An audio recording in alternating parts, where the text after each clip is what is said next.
Good evening and welcome to the Roxbury Report. Tonight we are focusing our attention on the Mount Pleasant section of Roxbury.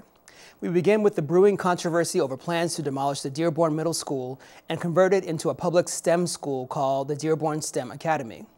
In March, the Boston Globe reported plans to tear down and rebuild the school with a focus on science, technology, education, and math.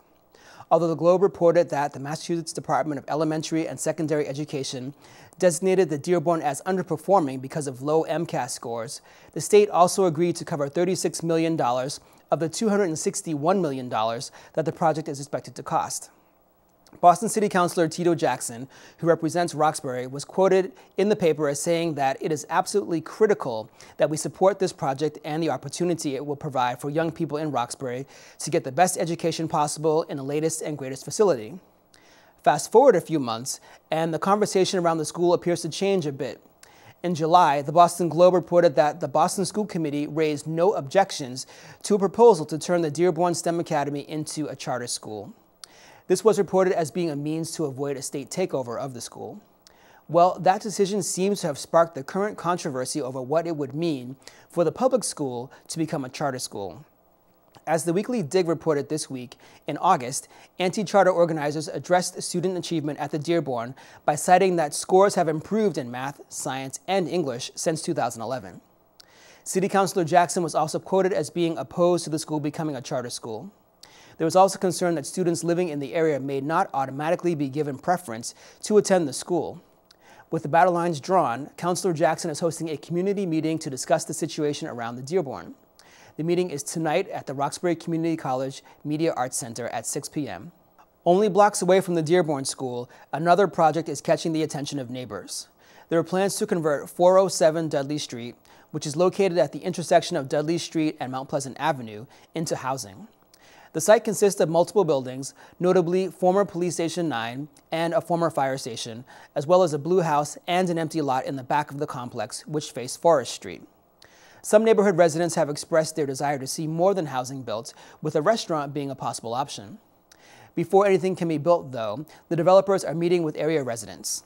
After that, they must submit their ideas and receive approval from the Zoning Board of Appeals. The meeting with area residents is also tonight at 6 p.m. That meeting will be at Vine Street Community Center, located at 339 Dudley Street. We will bring you more as we learn about each of these projects. Turning to Roxbury's nonprofit sector, there are some leadership changes to announce. First, the Food Project has announced that Selvin Chambers is stepping down.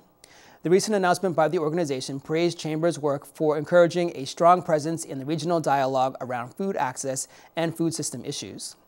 James Harrison, a 10-year employee of the Food Project, will step in for Mr. Chambers as acting executive director beginning October 6th. Additionally, Dudley Street Neighborhood Initiative has a position available for a new arts and culture manager. The position offers an opportunity to support and impact arts-based community revitalization along Dudley Street and the Fairmount commuter line. For more information about that opportunity, contact dsni.org. Finally, as the old saying goes, too many cooks in the kitchen spoil the broth. But the Boston Cyclists Union, a bike advocacy group, has different ideas. According to Boston Magazine, the union would like to open a bike kitchen. It would be a public, community-driven space where cyclists of all ages can go for hands-on experience fixing their bikes at low cost. Boston's previous bike kitchen in Jamaica Plain closed last year to make space for a new development. The inability to find a new space has left it without a home since its closing. Pete Stidman, executive director of the Boston Cyclists Union, says that his group has everything needed to open a bike kitchen, including liability insurance. It's just a matter of finding space. Although there are no details about this idea on their website, they can be contacted at bostoncyclistunion.org. Fingers crossed that he can find something in Roxbury. I know my bike could use the help. And before we go, I'd like to welcome all the students returning to Boston. I hope you'll tune in to watch the Roxbury Report and get to know your neighbors in Roxbury in person as well. In the meantime, that's it for tonight's Roxbury Report. Chris, back to you.